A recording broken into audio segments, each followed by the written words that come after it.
Hello student, आप सबका Unacademy के ऑनलाइन लर्निंग प्लेटफॉर्म पर स्वागत है।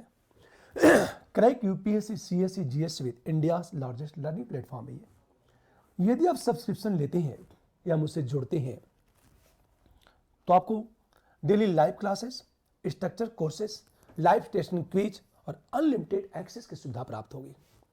अर्थात आप जितनी बार चाहें उतनी बार देख सकते हैं। सोचो आप, लेकिन यह सुविधा आपको तभी मिलेगी जब आप अनअकैडमी के लर्निंग ऐप को डाउनलोड करेंगे।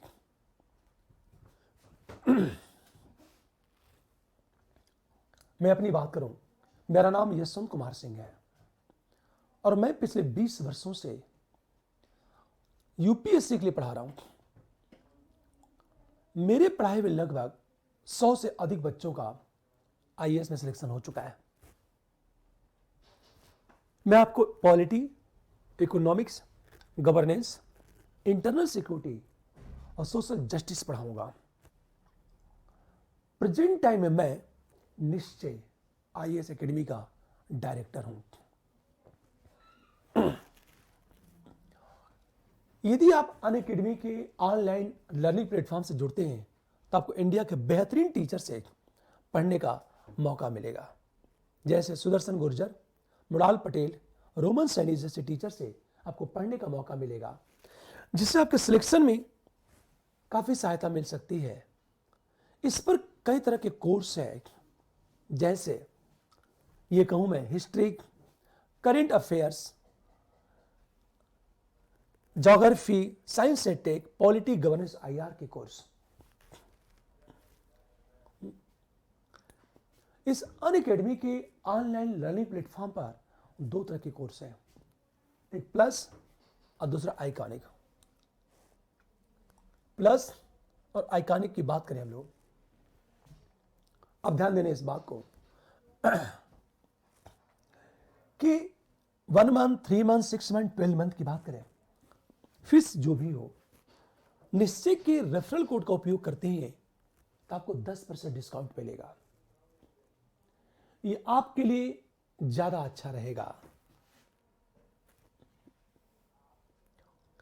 आइकॉनिक की बात करें, आइकॉनिक की फीस प्लस से ज्यादा है।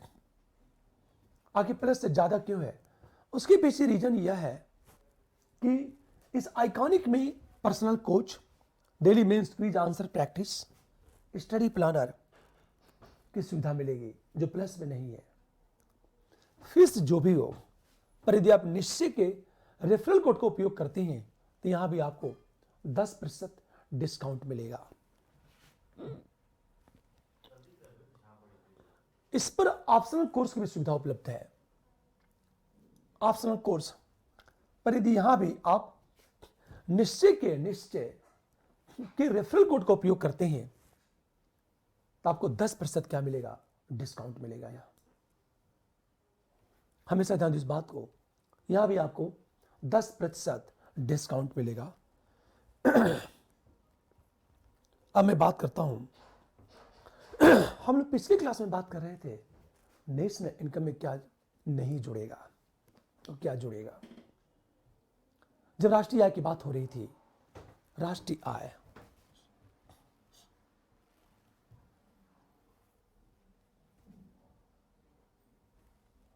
देखो आप, हम लोग बात कर रहे थे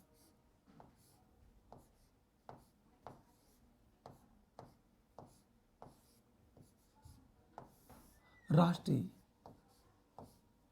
आय की बात चल रही थी, नेशनल इनकम।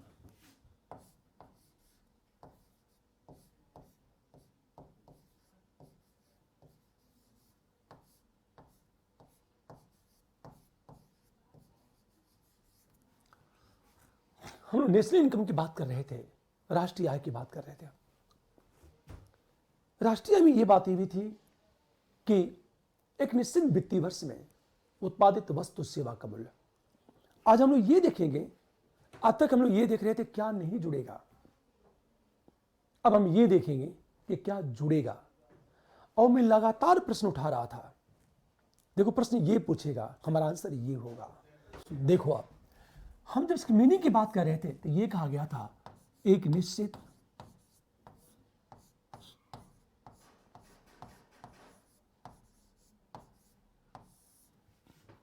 वित्तीय वर्ष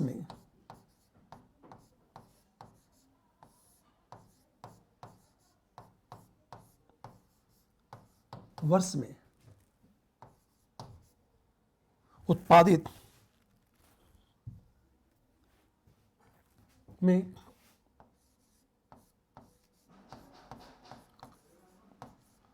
उत्पादित वस्तु एवं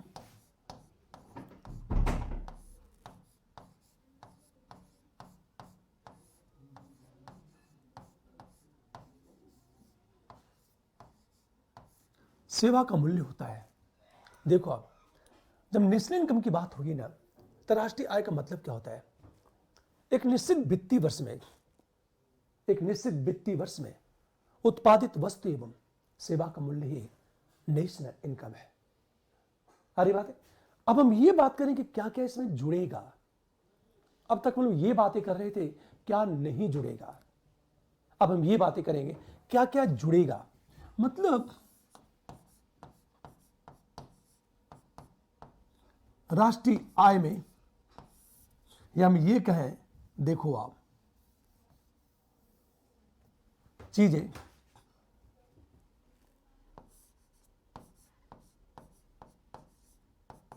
राष्ट्रीय आय में क्या जुड़ेगा,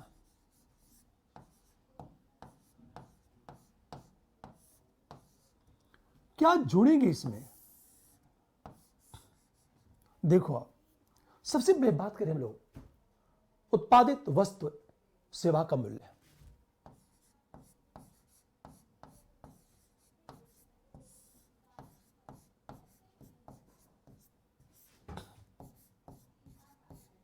एवं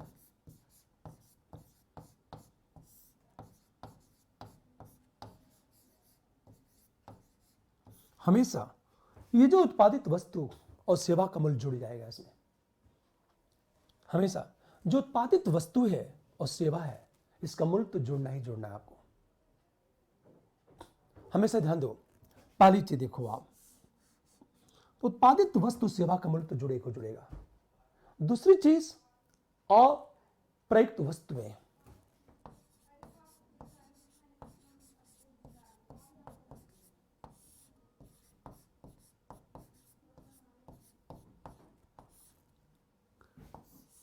बिना बिकी वस्तुएं,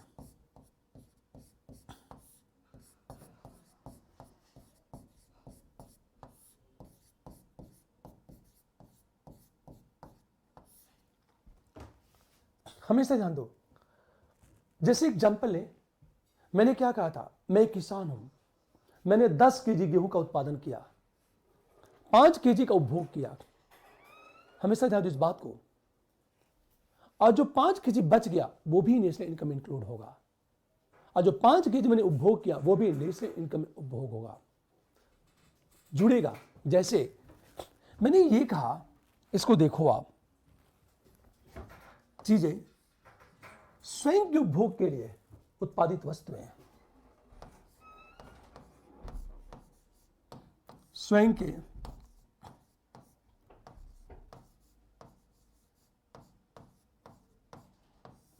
उपभोग के लिए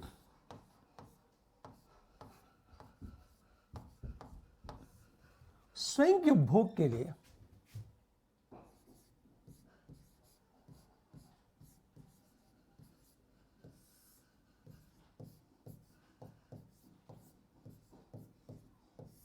मतलब यदि मैं अपने उपभोग के लिए करता हूं।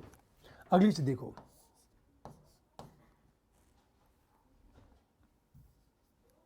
देखो आप,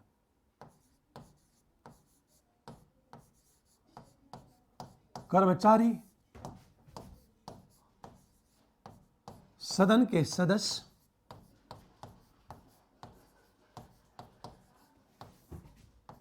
का वेतन, ये जुड़ जाएगा।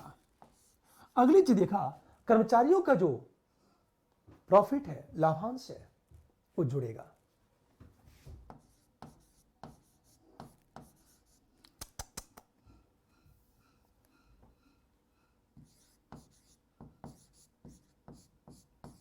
कंपनी का जो लाभ है,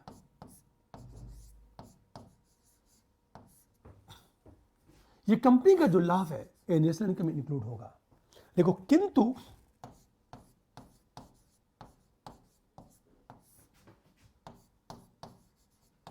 किसी फर्म द्वारा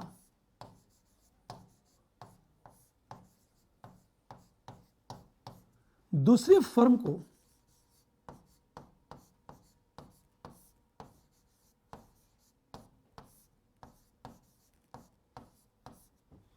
किसी फर्म द्वारा दूसरी फर्म को दिया गया लाभांश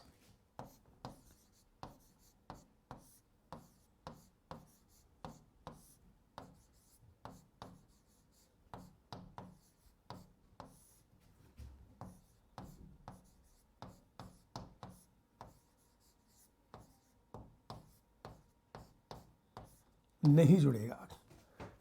हमेशा ध्यान देने इस बात को। देखो, आप सबसे बड़ी चीज हम बात करें, एक कंपनी का लाभ जुड़ेगा, किंतु एक फर्म द्वारा दूसरी फर्म को दिया गया लाभांश नहीं जुड़ेगा, क्योंकि लाभ पहले जुड़ चुका है।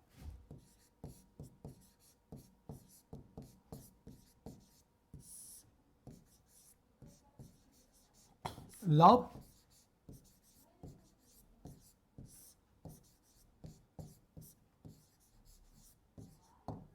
जुड़ चुका है। हमेशा ध्यान दें इस बात को। यदि लाभांश को जोड़ा जाता है तो दोहरी गणना हो जाएगी।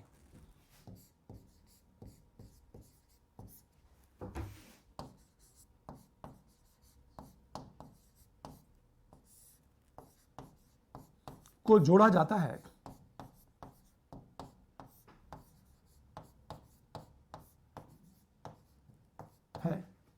तो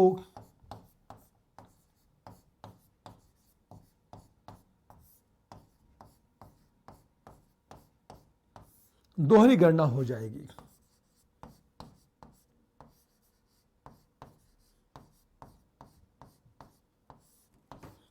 हमेशा ध्यान दो, इस दोहरी गणना से बचने के लिए लाभांश को नहीं जोड़ा जाता है। लाभ तो कंपनी का लाभ तो जुड़ता है, पर लाभांश नहीं जोड़ा जाता। जो ब्रोकर कमीशन है, ब्रोकर्स कमीशन, सोचो, यह जुड़ेगा। जो ब्रोकर कमीशन है यह जुड़ेगा। दूसरी चीज कहा जाए, सरकार द्वारा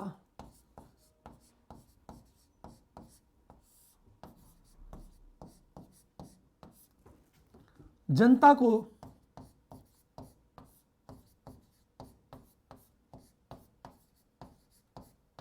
दिया गया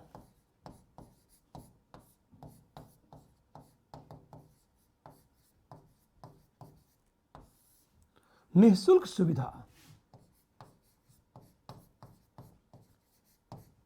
देखो, आप सरकार जनता को जो निःशुल्क सुविधा देती है ना, वो जुड़ेगा।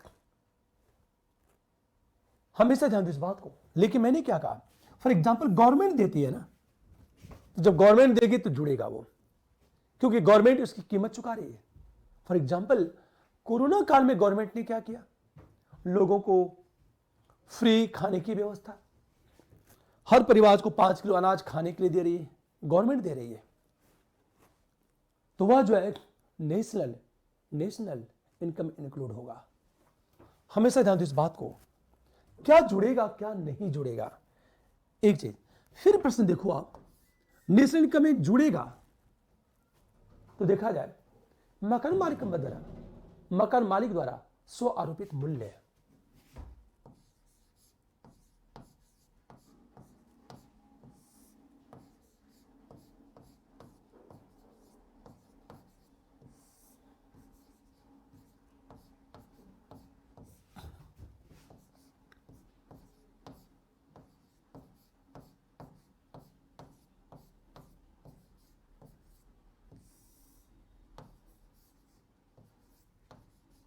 हमेशा ध्यान दो, ये नेशनल इनकम में इंक्लूड होगा।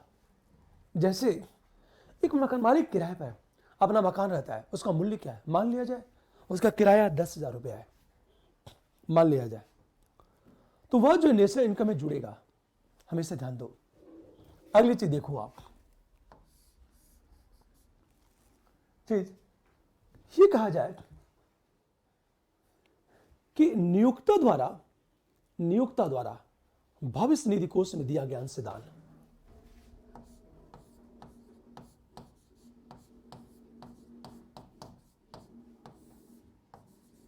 द्वारा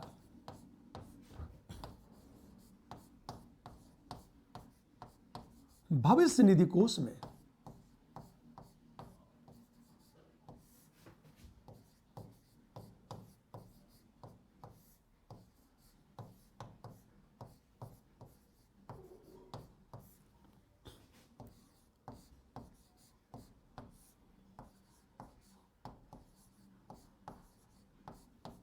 अंशदान, ये जो भविष्य निधि कोष में अंशदान होता है, यह नेशनल इनकम में इंक्लूड होगा, अन्यथा नहीं।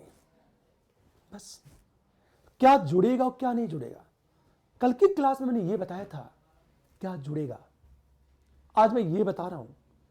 कल की क्लास में ये बताया था क्या नहीं जुड़ेगा, आज मैं ये बताया हूं कि क्या जुड़ेगा आपके नेशनल इनकम में। अब ध्यान दो इस बात को कि कल की क्लास के देखो प्रश्न क्या पूछेगा आपसे कि नेशनल इनकम में क्या जुड़ेगा, हम किसे शामिल करेंगे। हमेशा ध्यान दो, आपसे प्रश्न ये पूछेगा, जैसे मान लीजिए कुछ पूछता है कि राष्ट्रीय आय में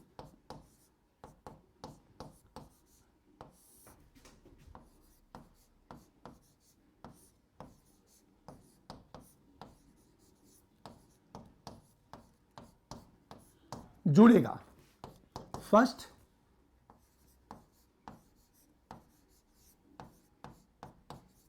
अप्रयुक्त वस्तुएं,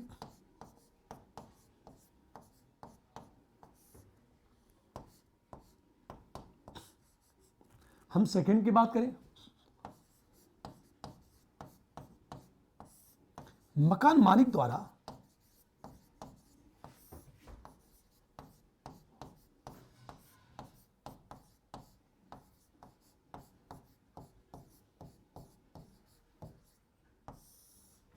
स्व आरोपित मूल्य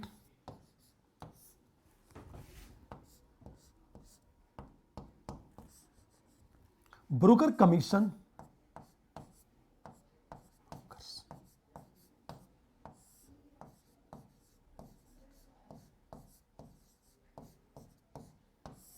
हम कमीशन की बात करें, एक चीज सोचो आप, ये सब कुछ क्या होगा आपके नेशनल इनकम इंक्लूड होगा, ये सोचो। अब हम बात करेंगे, जब उत्पाद की बात करते हैं, जब उत्पाद की बात करते हैं हम लोग,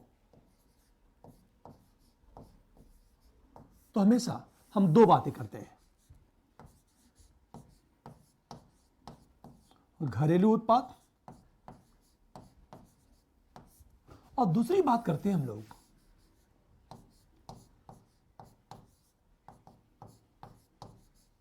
राष्ट्रीय उत्पाद।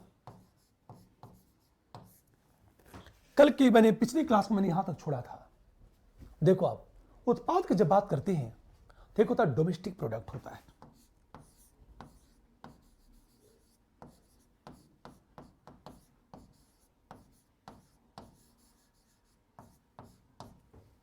और दूसरा होता है नेशनल प्रोडक्ट।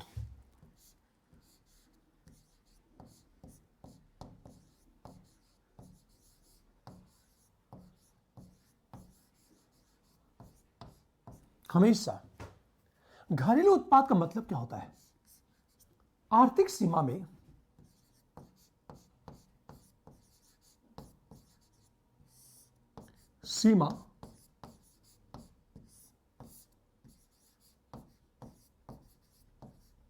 घरेलू सीमा में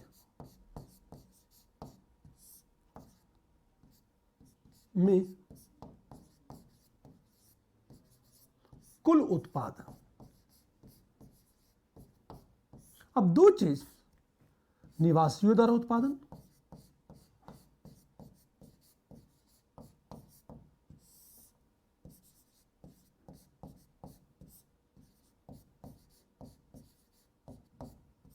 और दूसरी चीज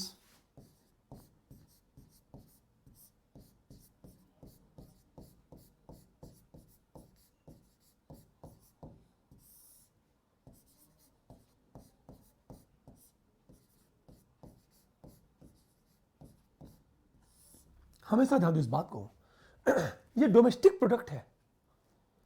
डोमेस्टिक प्रोडक्ट का मतलब क्या होता है? आर्थिक सीमा या घरेलू सीमा में उत्पादन, कुल उत्पादन, चाहे निवासियों द्वारा उत्पादन हो चाहे गैर निवासियों द्वारा उत्पादन हो। हमेशा ध्यान दो इस बात को।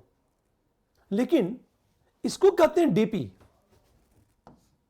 डी हम पी कहते हैं इसको।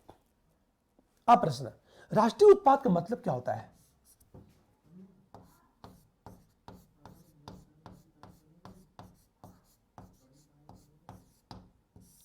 निवासियों द्वारा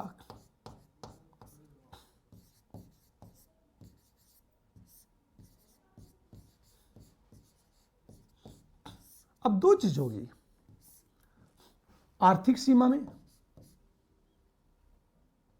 जैसे देखो आप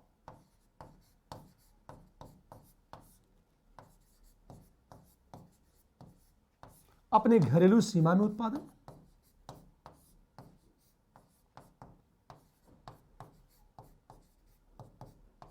या विदेशी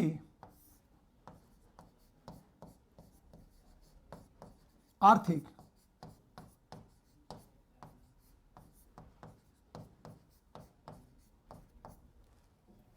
इसको ध्यान से समझो इस बात को। इसको देखो आप, हमने कहा प्रोडक्ट, उत्पाद। अब दो चीज होगी, डोमेस्टिक प्रोडक्ट या फिर नेशनल प्रोडक्ट होगा। अरे बात है, डोमेस्टिक प्रोडक्ट का मतलब क्या होता है? अपनी आर्थिक सीमा या घरेलू सीमा में कुल उत्पादन। अब वो उत्पादन चाहे निवासियों द्वारा हो चाहे गैर निवासियों द्वारा हो, दो शब्द है। ये कहा जाए total production in domestic territory, हम इसे कहते हैं डोमेस्टिक प्रोडक्ट। अरे बात, चाहे वह रेसिडेंशियल पर्सन या नॉन रेसिडेंशियल पर्सन, निवासियों द्वारा हो चाहे गैर निवासियों द्वारा हो। And national product means total production by residential. अब ये क्या हो? ये प्रोडक्शन चाहे ओन डोमेस्टिक टेरिटरी में हो या फॉरेन डोमेस्टिक टेरिटरी में हो। हमेशा ध्यान दें इस बात को। मतलब अपनी घरेलू सीमा में उत्पादन हो या विदेशी आर्थिक सीमा में उत्पादन हो। दो बात, अब यहां दो शब्द आया, आर्थिक सीमा का मतलब क्या होता है और निवासी का मतलब क्या होता है। ये दो शब्द है। हम आर्थिक सीमा कहते किसे, लेकिन ये डोमेस्टिक प्रोडक्ट है। जब इसके साथ कुल जोड़ देते हैं तो जीडीपी हो जाता है। जैसे जीडीपी, अब हम तुरंत ये बात करेंगे जीडीपी। जीडीपी का मतलब होता है ग्रॉस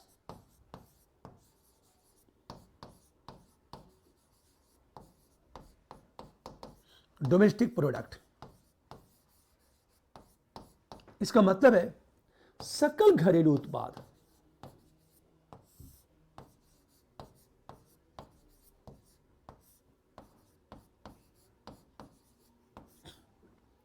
ग्रॉस डोमेस्टिक प्रोडक्ट, हम इसे कहेंगे जीएनपी।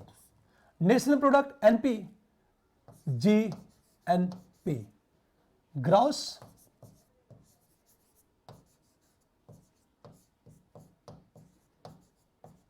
नेशनल। हम प्रोडक्ट की बात करें, ध्यान से सुनो इस बात को। ये प्रोडक्ट उत्पाद है, एक डोमेस्टिक है और दूसरा नेशनल है। डोमेस्टिक प्रोडक्ट का मतलब क्या होता है? आर्थिक सीमा या घरेलू सीमा में कुल उत्पादन। ये जो आर्थिक सीमा या घरेलू सीमा में कुल जो उत्पादन है, ये या तो निवासियों द्वारा हो या तो गैर निवासियों द्वारा हो। हमेशा ध्यान दो, या तो निवासियों द्वारा हो या तो गैर निवासियों द्वारा हो। हम इसे कहेंगे ग्रॉस, टोटल छोड़ दो डोमेस्टिक प्रोडक्ट, जी जोड़ दो जीडीपी, ग्रॉस डोमेस्टिक प्रोडक्ट, सकल घरेलू उत्पाद। राष्ट्रीय उत्पाद का मतलब क्या होता है? निवासियों द्वारा कुल उत्पादन, ये चाहे अपनी घरेलू सीमा में हो चाहे विदेशी आर्थिक सीमा में हो, उसे नेशनल प्रोडक्ट कहते हैं। इसको जोड़ दो जीएनपी, ग्रॉस नेशनल प्रोडक्ट कहते हैं इसे। जीएनपी कहते हैं, ग्रॉस नेशनल हम प्रोडक्ट कहते हैं इसे। इस बात को हमेशा ध्यान दें, इस बात को, ग्रॉस नेशनल हम प्रोडक्ट कहते हैं इसे। क्लियर? बात समझ में आ गई? ये है, अब ध्यान से सुनो इस बात को। ये दो चीज है, यहां दो बात हम करेंगे, आर्थिक सीमा और निवासी। इसका मतलब क्या होता है? आर्थिक सीमा या घरेलू सीमा का मतलब क्या होता है? जब आर्थिक सीमा की हम बात करते हैं तो देखो आप,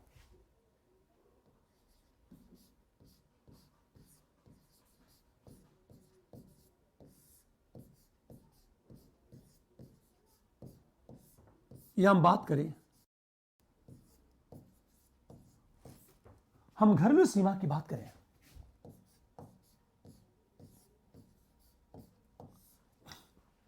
इकोनॉमिकल टेरिटरी की बात करें या डोमेस्टिक टेरिटरी की बात करें हम लोग, आखिर आर्थिक सीमा और घरेलू सीमा कहते किसे हैं? इसका मतलब क्या होता है? हम किस रूप में इसे डिफाइन करेंगे? हमेशा ध्यान दो, यदि हम इसकी बात करें तो ध्यान देना इस बात को, आर्थिक सीमा और घरेलू सीमा की हम बात करें, वस्तु इसकी मीनिंग क्या है, कहते क्या है? आर्थिक सीमा और घरेलू सीमा होता क्या है? उस देश का जो भौगोलिक क्षेत्र है वो उसका आर्थिक सीमा है। किसी देश की आर्थिक सीमा में क्या शामिल होगा? किसी देश के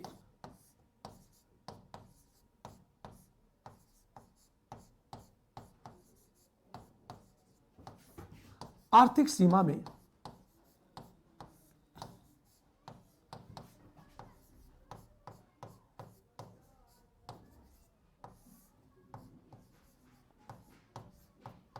हम शामिल क्षेत्र की बात करें, सोचो आप क्या शामिल होगा किसी देश की आर्थिक सीमा में? फर्स्ट, उस देश का भौगोलिक क्षेत्र,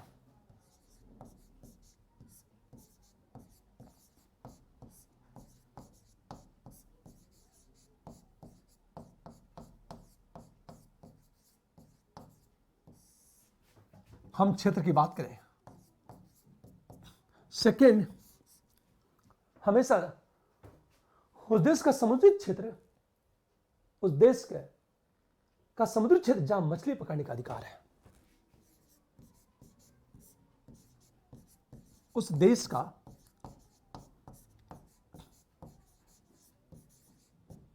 समुद्री क्षेत्र जहां तक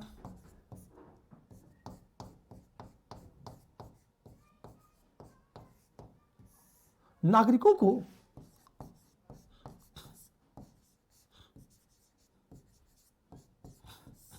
मछली पकड़ने का अधिकार है,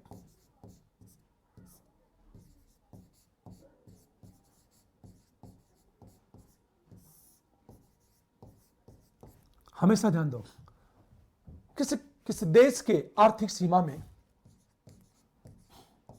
शामिल क्षेत्र क्या है? उस देश का भौगोलिक क्षेत्र शामिल है।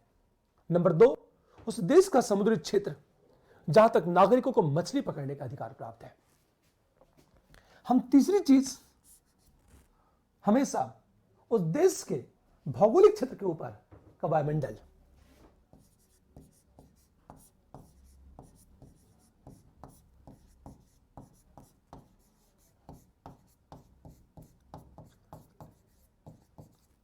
भौगोलिक क्षेत्र के ऊपर का वायुमंडल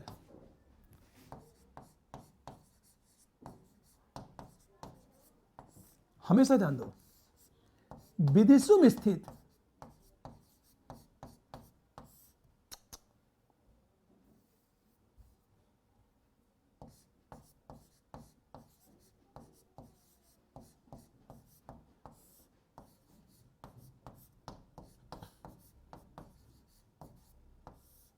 विदेशों में स्थित भारतीय दूतावास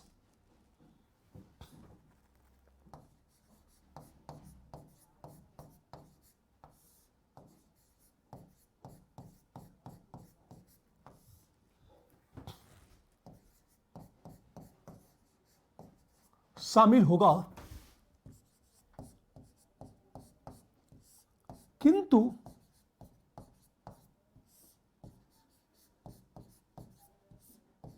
भारत में स्थित विदेशी दूतावास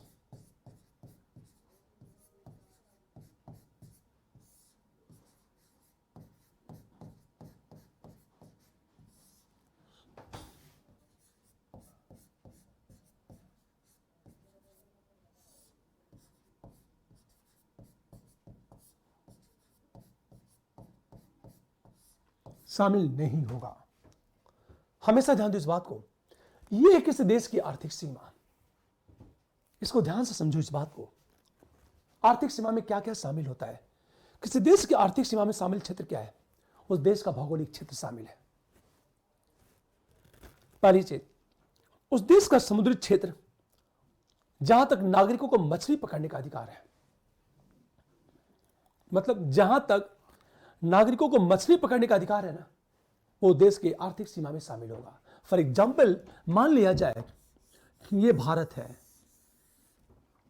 ये जो पूरा एरिया है ये भारत का समुद्री क्षेत्र है।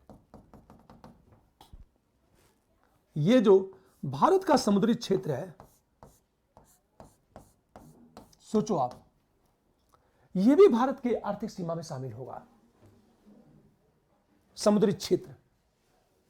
अब ये लगभग 200 नॉटिकल मील तक दूरी होती है। तो इसका मतलब है किसी देश की स्थलीय सीमा से 200 नॉटिकल मील दूर का जो समुद्री क्षेत्र है वह उस देश की आर्थिक सीमा में शामिल होता है। सिंपल चीज है, समुद्र के जिस भाग तक उस देश की आर्थिक गतिविधियां संपन्न होती हैं वो देश की आर्थिक सीमा में शामिल होगा। तीसरी बात, उस देश के भौगोलिक क्षेत्र के ऊपर का वायुमंडल, फॉर एग्जाम्पल ये भारत है, भारत के ऊपर का जो वायुमंडल है भारत की आर्थिक सीमा में शामिल होगा। इसलिए जब कोई प्लेन भारत के ऊपर से गुजरता है ना, तो सरकार की अनुमति लेनी होती है, क्योंकि उसमें मेरी संप्रभुता काम करती है। हमेशा ध्यान दो इस बात को, मेरी संप्रभुता काम करेगी, हमारे देश की संप्रभुता काम करेगी। अब हमेशा ध्यान दो इस बात को, तो भारत के ऊपर का जो वायुमंडल है वो भारत की आर्थिक सीमा में शामिल होगा। इसलिए जब कोई देश भारत की आर्थिक सीमा वायुमंडल में प्रवेश करता है तो हमारी सरकार उसे टैक्स लेती है। बिना सरकार की अनुमति के हम उसे अपनी आर्थिक सीमा में उड़ने नहीं देंगे। आपने सुना होगा चीज, देखो आप, भारत को जाना था और भारत के पीएम को जाना था, तो भारत ने पाकिस्तान से कहा कि पीएम का प्लेन पाकिस्तान की सीमा से प्रवेश करके जाएगा वायुमंडल में, लेकिन पाकिस्तान ने मना कर दिया, कहा ये मेरी संप्रभुता है, आप एंट्री नहीं करेंगे। हमेशा ध्यान दो, आपने हाल ही में देखा होगा कि भारत ने क्या किया, सऊदी अरब से एक समझौता किया कि भारत का जब कोई प्लेन इजराइल जाएगा तो सऊदी अरब की सीमा से गुजर के जाएगा, और सऊदी अरब तैयार हो गया। उसके पहले क्या होता था, भारत का कोई भी प्लेन जब इजराइल जाता था तो सऊदी अरब अनुमति नहीं देता था, क्योंकि सऊदी अरब की जो जमीन है उसके ऊपर का जो वायुमंडल है वो सऊदी अरब के अधिकार क्षेत्र में आता है। हमेशा वह सऊदी अरब के अधिकार क्षेत्र में आता है। इसी तरह भारत का जो भौगोलिक क्षेत्र है उसके ऊपर के जो वायुमंडल है वो भारत के आर्थिक क्षेत्र में आएगा।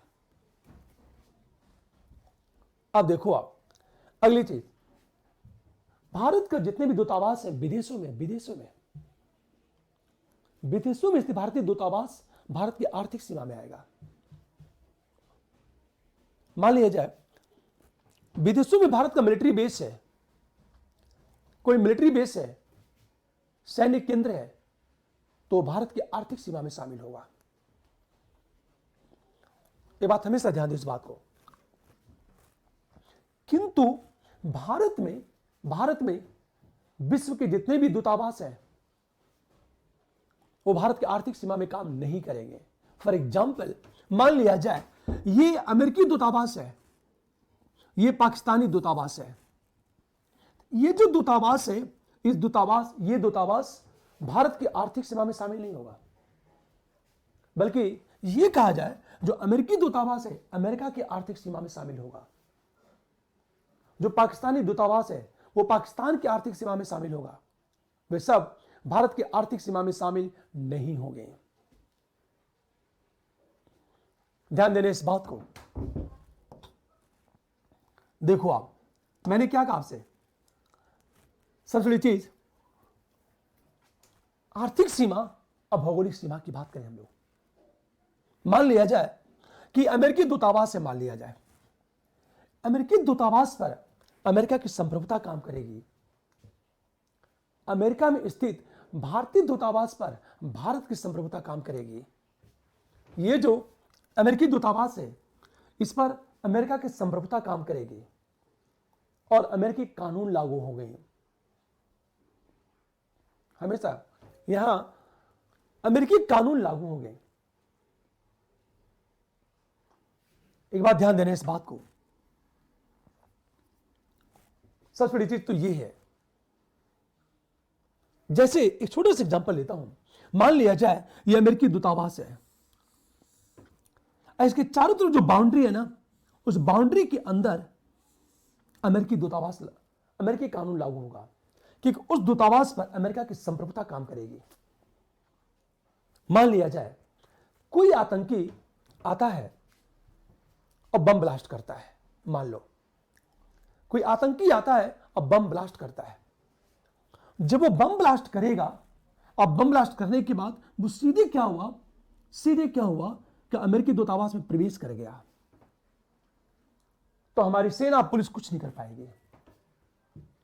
पता ही ये चला ये दूतावास है और ये सोफा बना हुआ है, उसी सोफे पर बैठ के आतंकवादी कॉफी पी रहा है, कॉफी। सोचो आप, और बाहर सेना खड़ी है, हमारी सेना कुछ नहीं कर सकती।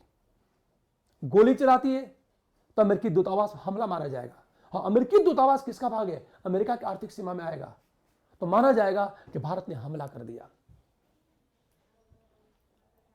हमें मान लिया जाए, देखो मान लिया जाए ये जो आतंकी है, ध्यान दो, वो आतंकी है, एक पैर अंदर है बाउंड्री के अंदर, एक पैर बाहर है, तो जो पैर बाहर है हम उस पैर पर गोली मार सकते हैं, तो दिक्कत नहीं है। जो पैर अंदर है हम उस पर गोली मारेंगे तो अमेरिका की संप्रभुता का उल्लंघन होगा। हमेशा ध्यान दो इस बात को। इसका अर्थ यह कि किसी देश में स्थित जो दूतावास है, उस दूतावास का जो क्षेत्र है उस देश की आर्थिक सीमा में शामिल होगा जिस देश का दूतावास है। तो हमेशा हम भारत के भौगोलिक क्षेत्र की बात तो करते हैं कि भारत का जो भौगोलिक क्षेत्र है वो आर्थिक सीमा में शामिल होगा, लेकिन एक बात ध्यान देना इस बात को, लेकिन भारत में स्थित वह जगह भारत की आर्थिक सीमा में शामिल नहीं होगा जो दूतावास के क्षेत्र है या मिलिट्री बेस है। हमेशा ध्यान दो इस बात को। मान लिया जाए यह समुद्री क्षेत्र है, इस पर भारत की संप्रभुता काम करेगी। और ध्यान देना, भौगोलिक क्षेत्र अलग होता है। हो सकता है इंडिया का जो भौगोलिक क्षेत्र हो वो छोटा हो, पर भारत की जो संप्रभुता आर्थिक सीमा में लागू होती है। और आर्थिक सीमा का मतलब क्या होता है, विदेशों में स्थित जो दूतावास है वहां भी भारत का कानून लागू होगा, ये बात हमेशा ध्यान दो, ये है आर्थिक सीमा। हम जब जीडीपी की बात करेंगे, डोमेस्टिक प्रोडक्ट की बात करेंगे, तो आर्थिक सीमा, हाँ, आर्थिक सीमा में अमेरिका, यूरोप के विभिन्न देशों में जो स्थित दूतावास है वो भी भारत की आर्थिक सीमा में शामिल होगा। अब देखो आप, तो जो आर्थिक सीमा में शामिल होगा, स्वाभाविक है वहां जो कुछ भी उत्पादन होगा, जो कुछ भी उत्पादन होगा वो भारत के आर्थिक सीमा में या डोमेस्टिक प्रोडक्ट में शामिल होगा। अब देखो, ये तो बातें, अब हम निवासी की बात करते हैं। एक नया शब्द है, निवासी किसे कहते हैं?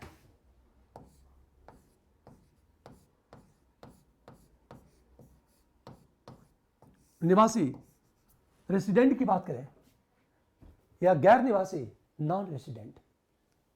निवासी का मतलब क्या होता है? ये एक आर्थिक अवधारणा है।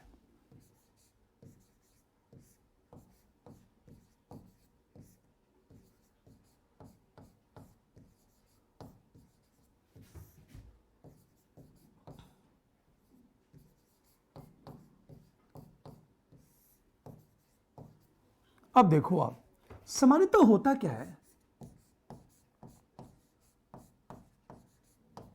सामान्यतः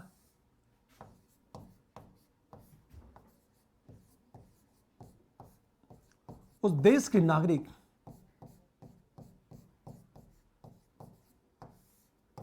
उस देश के निवासी माने जाते हैं।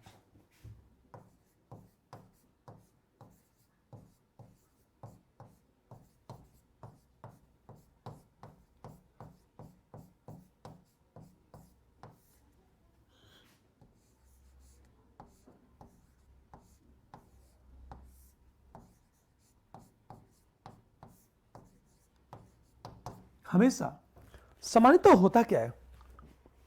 उस देश के नागरिक उस देश के निवासी माने जाते हैं। होता यही है, उस देश के नागरिक उस देश के निवासी माने जाते हैं। ये देखो आप, ये एक आर्थिक अवधारणा है। होता क्या, लेकिन प्रश्न ये उठा कि जब आर्थिक निवासी की बात की जाएगी, निवासी में किसे किसे जोड़ा जाएगा, किसे हम निवासी कहेंगे? हमेशा जान दो, तो निवासी कहलाने का आधार क्या है? निवासी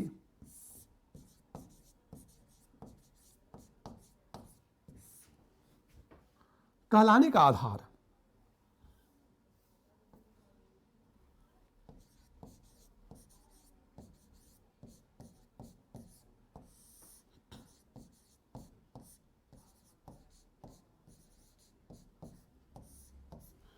हम जब आधार की बात करेंगे, हम किस आधार पर किसी को निवासी कहते हैं? तो देखो आप, निवासी कहलाने का जो पहला आधार है, सबसे बेस्ट आधार है कि हमेशा उसका जो है उत्पादन केंद्र हो, हमेशा उस क्षेत्र में निवास करता हो, उस क्षेत्र में उसका आर्थिक हित हो, उस क्षेत्र में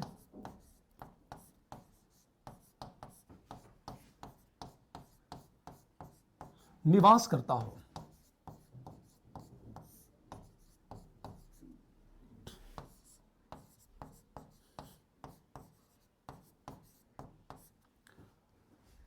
देखो आप, दूसरी चीज, उस क्षेत्र में आर्थिक हित हो।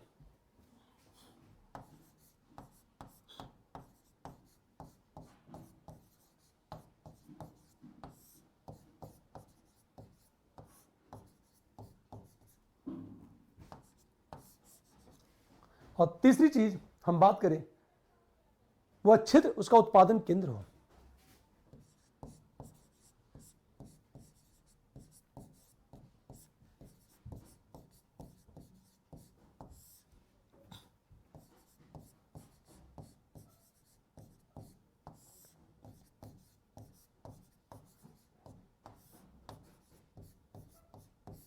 ये देखो आप, ये हम निवासी की बात करें, निवासी कहलाने का आधार क्या है? उस क्षेत्र में निवास करता हो। नंबर 2, उस क्षेत्र में आर्थिक हित हो। और नंबर 3 वह क्षेत्र उसका उत्पादन केंद्र है। हम इसे कहते हैं निवासी, लेकिन वस्तुतः निवासी के बाद कौन कौन निवासी श्रेणी में आएगा, हम इसकी बात करें।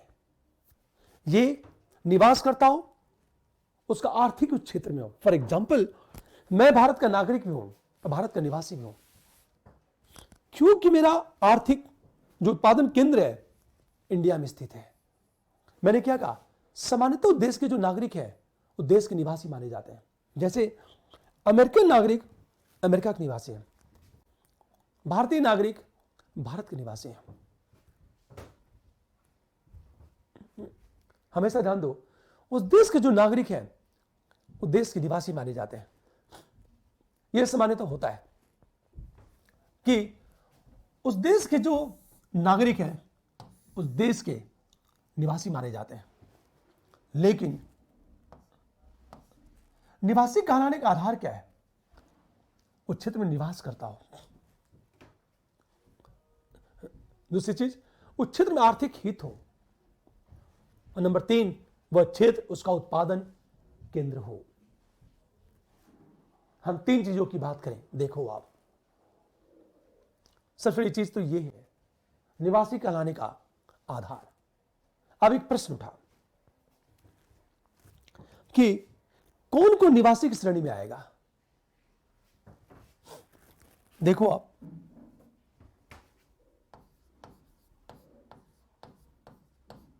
कौन निवासी की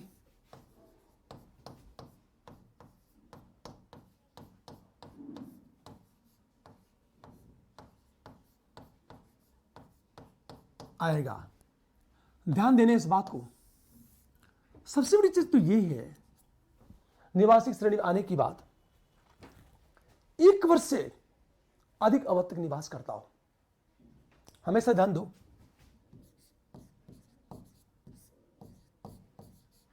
1 वर्ष से अधिक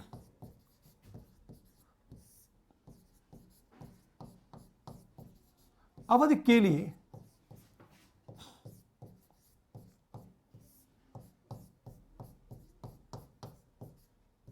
निवास करने वाला।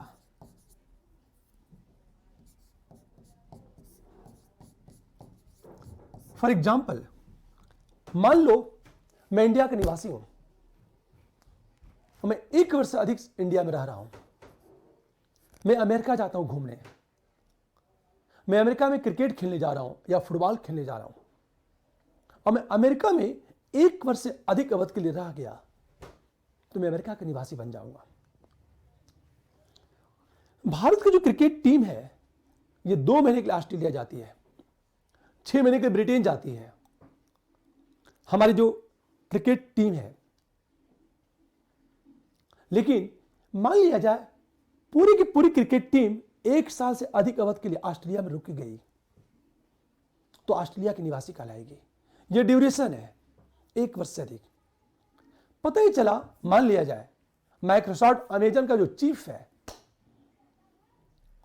अमेजन का जो चीफ है वो इंडिया में रहता है, 1 वर्ष से अधिक अवधि के लिए इंडिया में रहना शुरू कर दिया, तो फिर वह इंडिया का निवासी कहलाएंगे। अमेजन का chief Jeff Bezos. Elon Musk की बात करें, एलन मस्क के साथ भी ऐसा ही होगा। पूरी बात, तो 1 वर्ष से अधिक अवधि के लिए निवास करने वाला वो इंडिया का निवासी कहलाएगा। हम दूसरी चीज देखें, मान लिया जाए विदेशी दूतावास में काम करने वाला कर्मचारी, विदेशी दूतावास में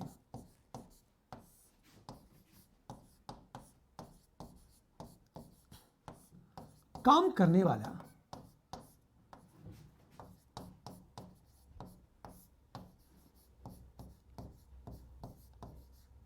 भारतीय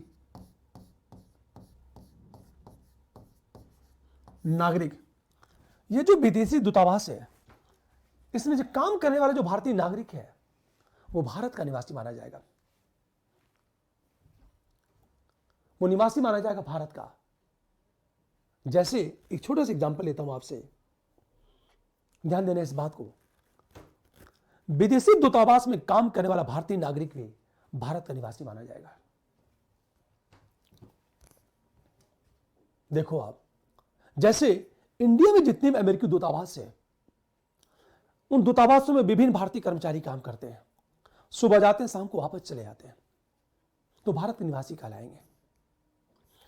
अमेरिका में जो भारतीय दूतावास है, उन दूतावासों में अमेरिकन नागरिक काम करते हैं, तो भी अमेरिका के निवासी माने जाएंगे।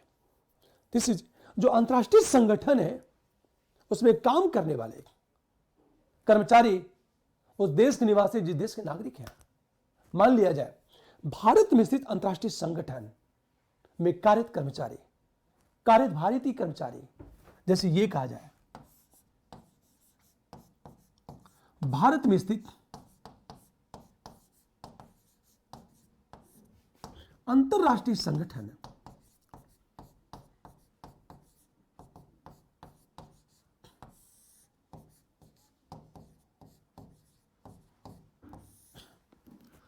भारत स्थित अंतरराष्ट्रीय संगठन में कार्यरत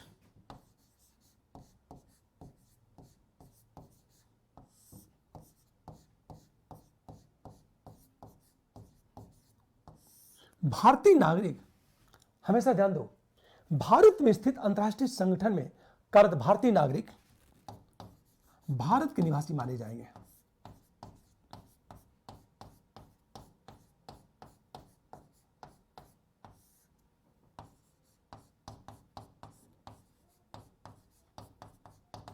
अच्छा, एक चीज ध्यान दो, पता चला पड़ोसी देशों में जैसे मान लिया जाए भारत के नागरिक रोज नेपाल जाते हैं, सुबह जाते हैं, शाम को वापस चले आते हैं। नेपाल के नागरिक इंडिया में सुबह आते हैं, शाम को वापस चले जाते हैं, और यह कार्यक्रम निरंतर चलता रहता है। तो पड़ोसी देशों में काम करने के लिए जाना, सुबह जाना, शाम को वापस आ जाना, वो भी भारत के निवासी। अगले दिन पड़ोसी देशों में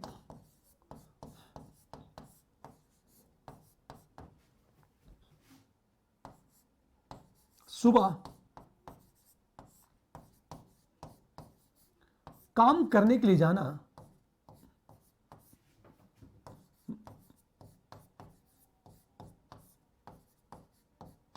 और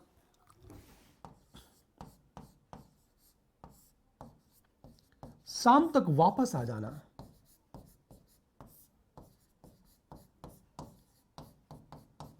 हमेशा ध्यान दो इस बात को, यह भी भारत के निवासी कहलाएंगे। जैसे मैंने कहा, नेपाल के नागरिक की बात करें, इंडिया में आते हैं, काम करते हैं, चले जाते हैं, तो नेपाल के निवासी कहलाएंगे। भारत के सुबह नेपाल जाते हैं, काम करते हैं, वापस चले आते हैं, तो वे लोग इंडिया के निवासी कहलाएंगे। इस प्रकार देखो आप, सब चीज, जितनी भी चीजें मूव करने वाली चीजें हैं, हम शिप की बात करें, समुद्र में जो भारतीय शिप है, भारतीय शिप, वो भारतीय जो शिप है वो भारत की आर्थिक सीमा में शामिल होगा। उसमें जितने भी कार्यरत कर्मचारी हैं वो सब भारत के निवासी कहलाएंगे। कोई प्लेन है, मान लो प्लेन उड़ान भर रहा है, तो ध्यान दें, प्लेन जो है भारत का है, तो भारत की आर्थिक सीमा में आएगा, और उस प्लेन में कार्य जो कर्मचारी हैं वो भारत के निवासी कहलाएंगे। एक चीज हमेशा ध्यान दो इस बात को, क्या इसमें शामिल होगा, क्या शामिल नहीं होगा। हमेशा निवासी में कौन आएगा, आर्थिक सीमा में कौन शामिल होगा। अब सोचो जरा आप, पुनः हम सीधे टॉपिक पर लौटते हैं, क्योंकि वहां दो शब्दों का प्रयोग हुआ था, एक आर्थिक सीमा और दूसरा निवासी शब्द है।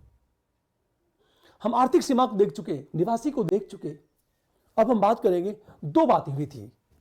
मैंने ये कहा था उत्पाद, एक तो मैंने कहा जीडीपी, ग्रॉस डोमेस्टिक हम प्रोडक्ट की बात करें, मतलब ये बातें हम लोग कर चुके थे।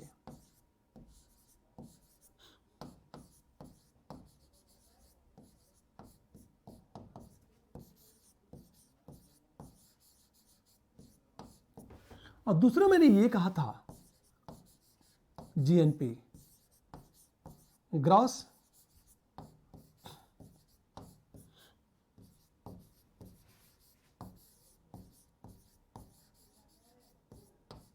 हम प्रोडक्ट की बात करें, इसको कहते हैं सकल राष्ट्रीय उत्पाद।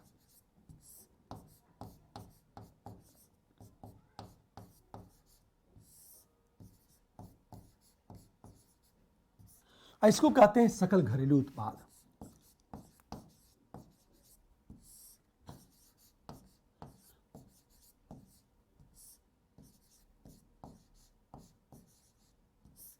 दो चीजें, एक को कहते हैं ग्रॉस डोमेस्टिक प्रोडक्ट और दूसरे को कहते हैं जीएनपी, ग्रॉस नेशनल प्रोडक्ट। अब देखो, ग्रॉस डोमेस्टिक प्रोडक्ट मतलब क्या होता है? घरेलू सीमा में कुल उत्पादन।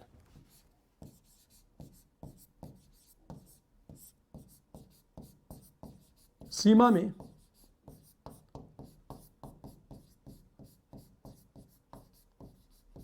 निवासियों एवं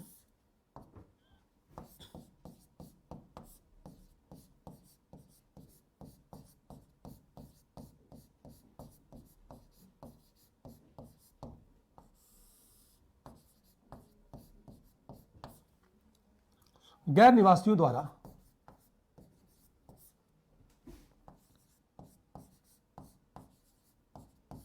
कुल उत्पादन। जीएनपी का मतलब क्या होता है?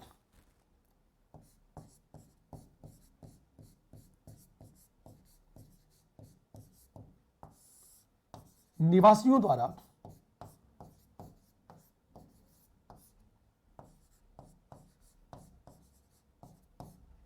हम कुल उत्पादन की बात करें, हमेशा ध्यान दें इस बात को, निवासियों द्वारा कुल उत्पादन की बात करें हम लोग, ग्रॉस नेशनल हम प्रोडक्ट की बात करें, ये दो शब्द हैं, जीडीपी और हम बात करें जीएनपी की। इन दोनों में बेसिक डिफरेंट क्या है? देखो आप, जैसे मैं दो शब्द आया, एक जीडीपी ग्रॉस डोमेस्टिक प्रोडक्ट और दूसरा शब्द है जीएनपी ग्रॉस नेशनल हम प्रोडक्ट की बात करें। इन दोनों में बेसिक डिफरेंट देखो क्या चीज है, हमेशा ध्यान दो इस बात को। ये ग्रॉस डोमेस्टिक प्रोडक्ट, ये ग्रॉस नेशनल प्रोडक्ट। आप इसमें से आप ह्रास को घटा दो, डिप्रिसिएशन को घटा दो,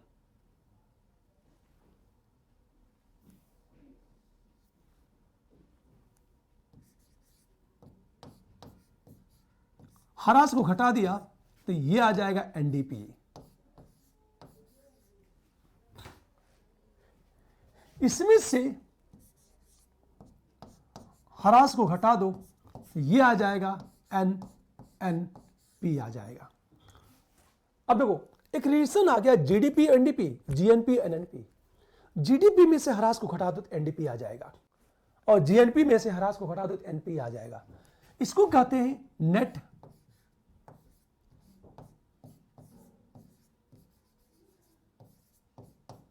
डोमेस्टिक प्रोडक्ट कहते हैं, इसे शुद्ध घरेलू उत्पाद कहते हैं इसे।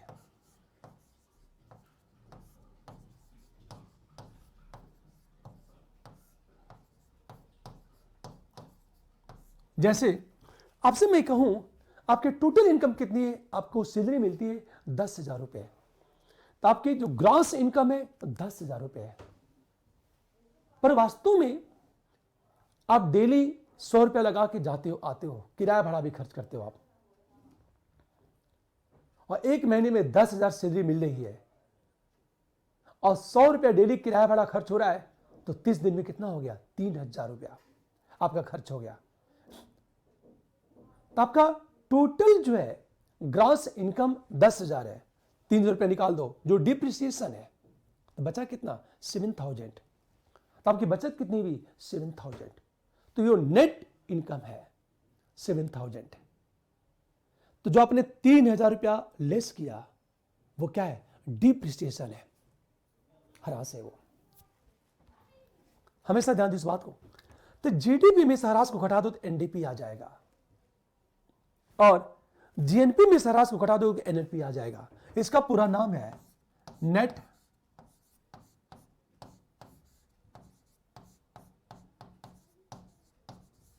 नेशनल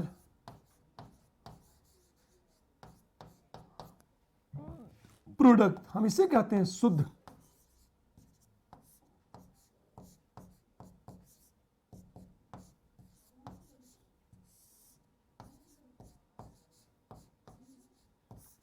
हम राष्ट्रीय उत्पाद कहते हैं इसे। हमेशा जीडीपी माइनस ह्रास equal to NDP, net domestic product. GNP minus ह्रास equal to NNP, net national product. शुद्ध घरेलू उत्पाद, हम बात करें शुद्ध राष्ट्रीय उत्पाद, ये दो शब्द आ गया। अब आपके पास चार शब्द है, जीडीपी, एनडीपी, जीएनपी, एनएनपी शब्द आ गया। फिर एक प्रश्न होता है, मार्केट प्राइस फैक्टर कास्ट होता है। मार्केट प्राइस होता है और फैक्टर कास्ट होता है।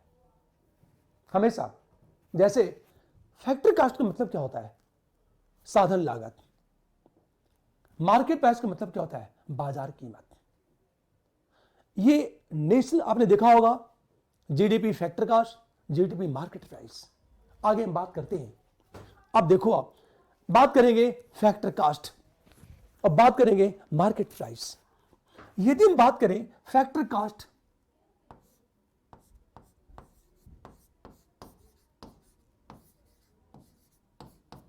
कास्ट मतलब साधन लागत कहते हैं इसे।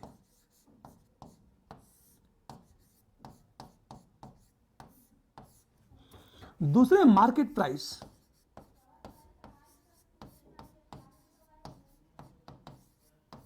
इसे कहते हैं बाजार कीमत कहते हैं इसे। हमेशा एक ही आपका साधन लागत है, दूसरा मार्केट प्राइस बाजार कीमत है। फैक्ट्री कास्ट की बात करें और मार्केट प्राइस की बात करें, साधन लागत की बात करें और मार्केट प्राइस बाजार कीमत की हम बात करें, ये दो चीज देखो आप, फैक्ट्री कास्ट और मार्केट प्राइस की हम बात करें। ध्यान देना इस बात को, देखो हो क्या रहा है। ध्यान देना इस बात को, फैक्ट्री कास्ट और मार्केट प्राइस की बात करें हम लोग, ये दो शब्द आता है। फैक्ट्री कास्ट में क्या होता है, पूरा का पूरा देखा जाए, आपका परिश्रम तो होता ही है, लागत भी होती है और ब्याज भी शामिल होता है। जैसे इस फैक्ट्री कास्ट की बात करेंगे तो पारिश्रमिक वेतन होगा, लागत होगी और ब्याज होगा। सोचो आप, जैसे कि रेंट, जो भी की बात करें हम लोग, रेंट होता है जो किराया देते हो आप, और ब्याज तो शामिल होता ही होता है फैक्टर कास्ट में। कास्ट में क्या शामिल होता है?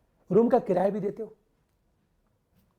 आप, ब्याज भी देते हो आप, वेतन भी देते हो। तो इसमें क्या शामिल होगा? सिंपल चीजें। फैक्टर कास्ट का मतलब होता है उत्पादन लागत।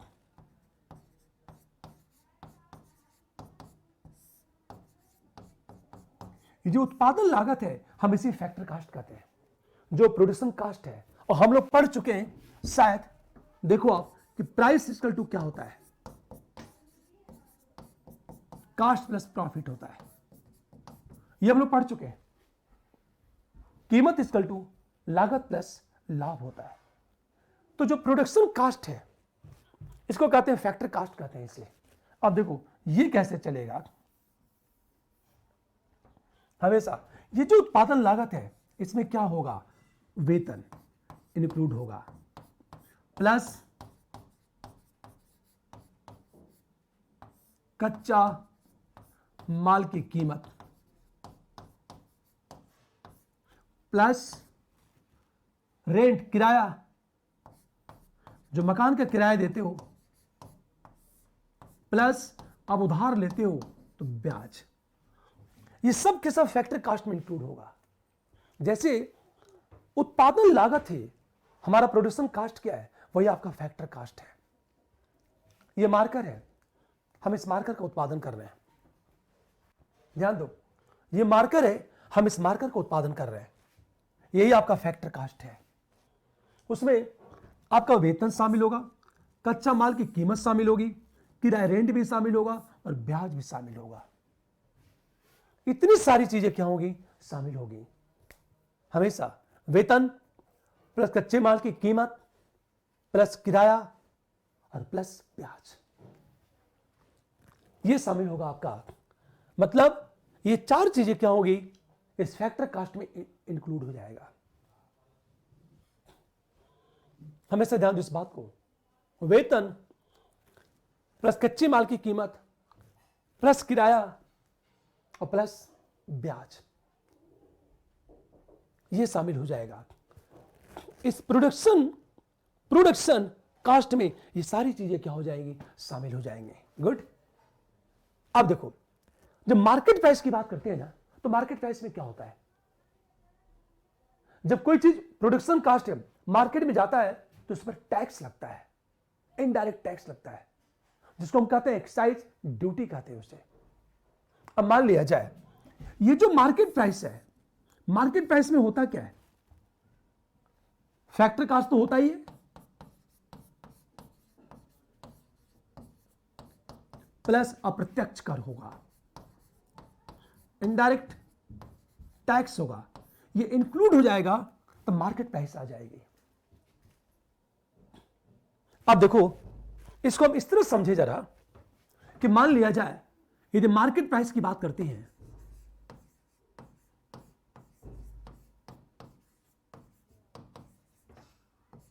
मार्केट प्राइस की बात करें, जब मार्केट प्राइस की बात करते हैं तो इसमें क्या शामिल होता है, फैक्टर कास्ट होता है, प्लस अप्रत्यक्ष कर इंक्लूड होता है।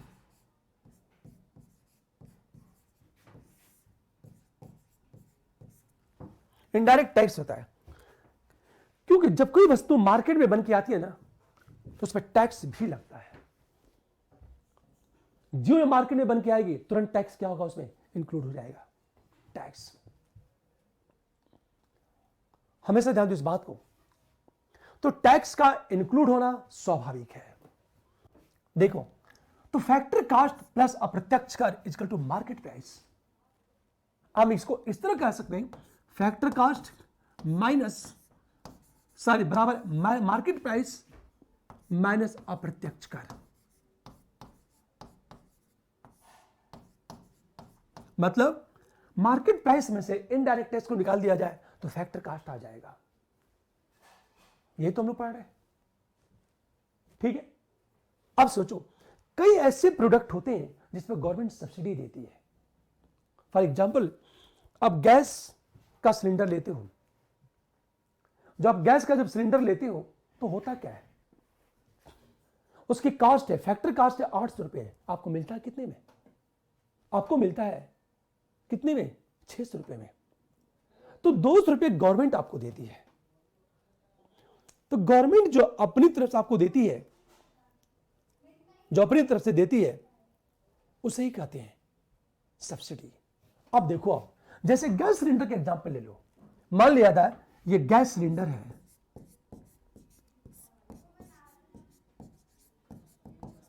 इसमें देखा क्या चीज आपका फैक्टर कास्ट कितना है, 800 रुपए, आपको मिलता कितने में, 600 रुपए में। तो 200 रुपया क्या हो गया, 200 रुपया सब्सिडी मिलती है। इसका मतलब ये कि फैक्टर कास्ट में से हम सब्सिडी को निकाल दे तो मार्केट प्राइस आ जाएगा। बिल्कुल। अब हम ये कह सकते हैं, factor cost minus subsidy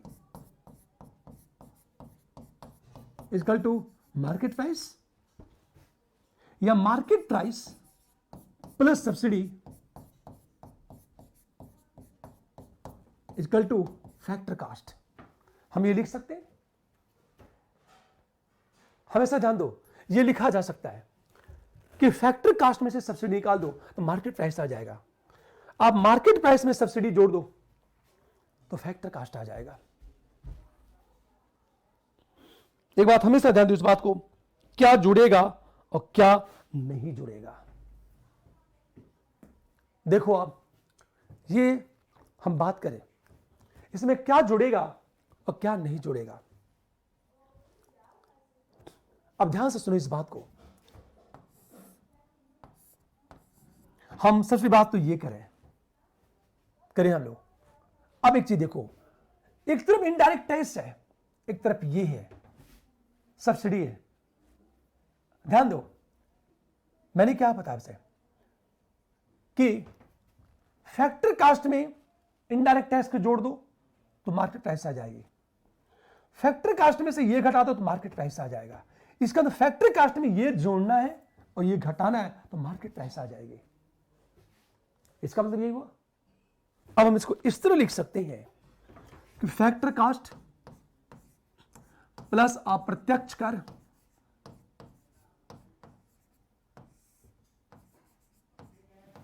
minus subsidy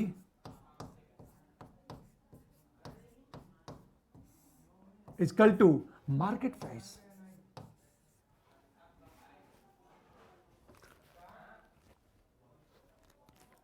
हमें लिख सकते हैं कि फैक्टर कास्ट में इनडायरेक्ट टैक्स को इंक्लूड कर दो और सब्सिडी को घटा दो। जब इनडायरेक्ट टैक्स को इंक्लूड करोगे और जब सब्सिडी को घटाओगे तो मार्केट प्राइस आ जाएगा। Factor cost plus indirect tax minus subsidy is equal to market price. हम इसको इस तरह लिख सकते हैं कि मार्केट प्राइस, ध्यान दो, प्लस सब्सिडी माइनस अप्रत्यक्ष कर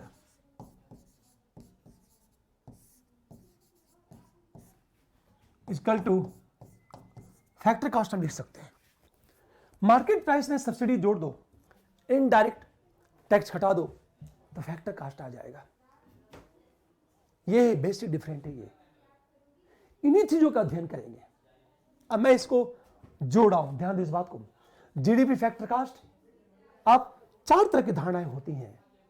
धारणा क्या है, आपको पढ़ना क्या है, 4 तरह की धारणाएं हैं। जैसे GDP factor cost, GDP market price. हम इसे कहते हैं कि ग्रॉस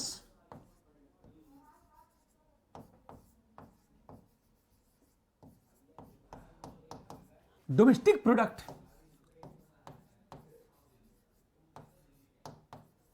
एट फैक्टर कास्ट।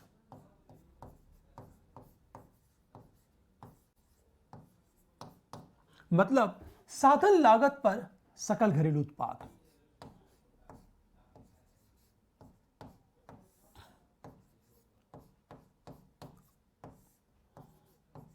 पर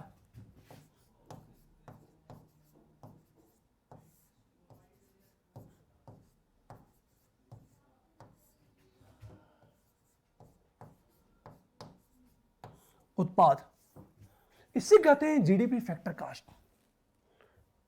जीडीपी मार्केट प्राइस का मतलब क्या होता है, gross domestic product at market price, बाजार कीमत पर सकल घरेलू उत्पाद। Gross domestic product at market price.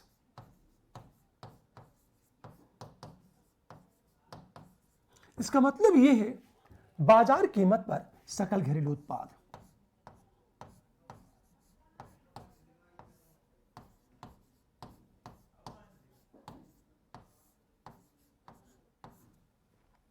पर सकल घरेलू उत्पाद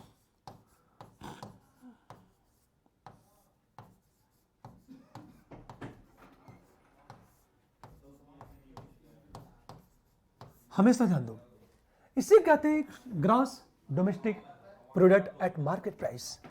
फिर देखो आप, फिर मैंने कहा NDP factor cost, NDP market price.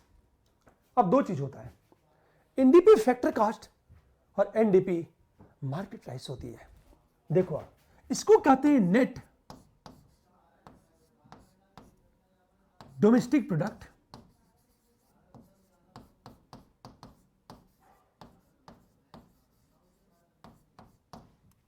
Eight factor cast.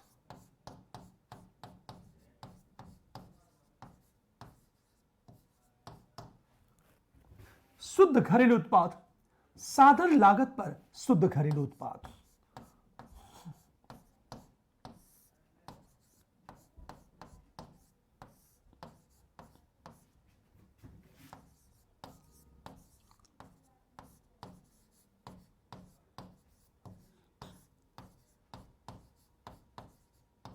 घरेलू उत्पाद। एनडीपी मार्केट प्राइस की बात करें हम लोग, नेट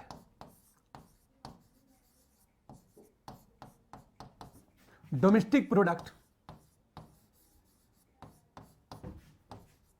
एट मार्केट प्राइस,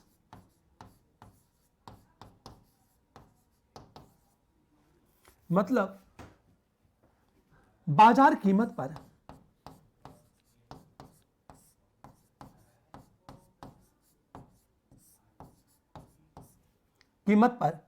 शुद्ध घरेलू उत्पाद।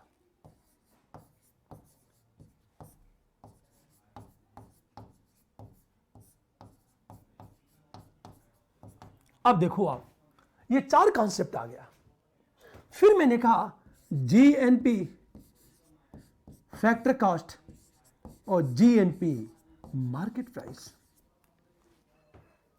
हमेशा ध्यान दो, ग्रॉस नेशनल प्रोडक्ट, हम इसको कहेंगे gross national product at factor cost कहेंगे, मतलब साधन लागत पर सकल राष्ट्रीय उत्पाद।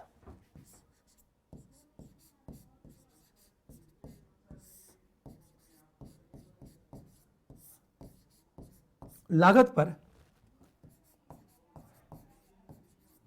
सकल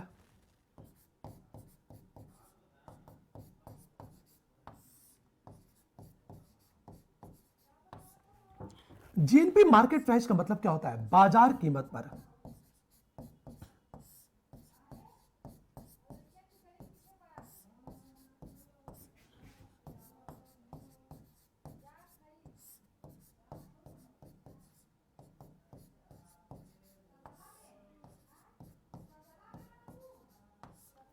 उत्पाद की बात करें। अब देखो, आप NNP factor cost, NNP market price की बात करें हम लोग, इतने सारे कॉन्सेप्ट होते हैं। इस कॉन्सेप्ट को देखो आप, मैंने क्या कहा, GDP factor cost, gross domestic product at factor cost, ये सारे के सारे टॉपिक कॉन्सेप्ट यूपीएससी में अक्सर यहां से प्रश्न पूछा जाता है। बात हमेशा ध्यान दो, gross domestic product at factor cost, GDP market price, gross domestic product at market price, मतलब बाजार कीमत पर सकल घरेलू उत्पाद। NDP factor cost, net domestic product at factor cost, साधन लागत पर शुद्ध घरेलू उत्पाद। अब देखो, NDP market price, net domestic product at market price, बाजार कीमत पर शुद्ध घरेलू उत्पाद। जीएनपी जो फैक्टर कॉस्ट है, साधन लागत पर सकल घरेलू उत्पाद, gross national product at factor cost. GNP market price, gross national product at market price, बाजार कीमत पर सकल घरेलू उत्पाद की बात करें हम लोग। अंत में आया NNP factor cost, NNP market price. हमेशा ध्यान दो, NNP factor cost, NNP market price आ गया। एनएनपी फैक्टर कॉस्ट क्या होता है? Net national product at factor cost. इसका मतलब ये साधन लागत पर शुद्ध राष्ट्रीय उत्पाद।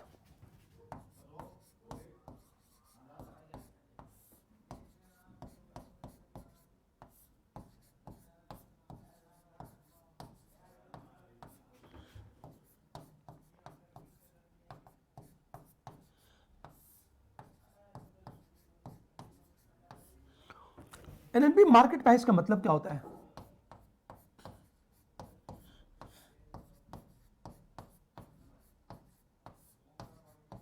बाजार कीमत पर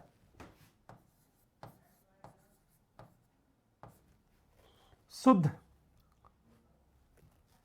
राष्ट्रीय उत्पाद। देखो आप, ये आपके पास 8 फैक्टर हैं। GDP factor cost, GDP market price, NDP factor cost, NDP market price, GNP factor cost, GNP market price, NNP factor cost, NNP market price. ये सारी चीजें मार्केट प्राइस और फैक्टर कास्ट की बात करें, क्या मार्केट प्राइस है और क्या फैक्टर कास्ट है। अब सोचो हम कैसे निकालेंगे जीडीपी फैक्टर कास्ट से जीडीपी मार्केट प्राइस। अब हमको इस तरह कह सकते हैं, ये मीनिंग समझ में आ गई होगी, हम इसे कहते हैं क्या है। अब सोचो हम ये कह सकते हैं, जैसे मैंने आपसे क्या कहा कि जीडीपी फैक्टर कास्ट में आप अप्रत्यक्ष कर को जोड़ दो,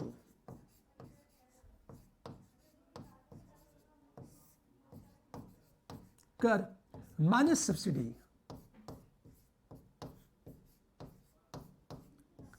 आप इनडायरेक्ट टैक्स को जोड़ दो, सब्सिडी को घटा दो, क्या आ जाएगा,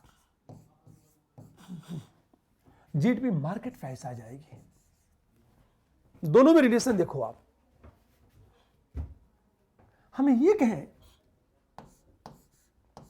NDP factor cost plus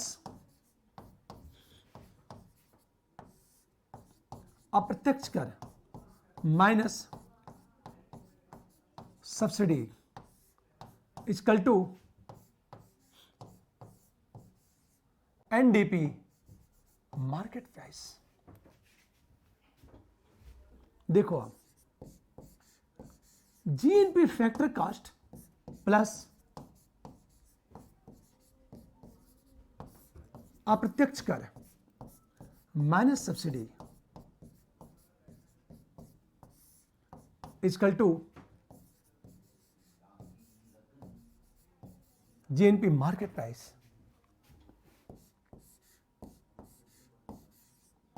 NNP factor cost plus अप्रत्यक्ष कर minus subsidy equal to NNP market price. दोनों में रिलेशन देखो आप कि जीडीपी फैक्टर कास्ट में अप्रत्यक्ष को जोड़ो, सब्सिडी घटा दो, जीडीपी मार्केट प्राइस आ जाएगा। एनडीपी फैक्टर कास्ट में ये जोड़ोगे एनडीपी मार्केट प्राइस आ जाएगी, आप ये जोड़ोगे फैक्टर कास्ट आ जाएगा। मतलब क्या जोड़ेंगे हम, क्या घटाएंगे कि फैक्टर कास्ट और मार्केट प्राइस की बात की जाए। ये है, बातें समझ में आ गई? ठीक है, अब ध्यान दो इस बात को, शेष बातें हम लोग अगले क्लास में करेंगे। आप लाइक करो, शेयर करो और सब्सक्राइब करो।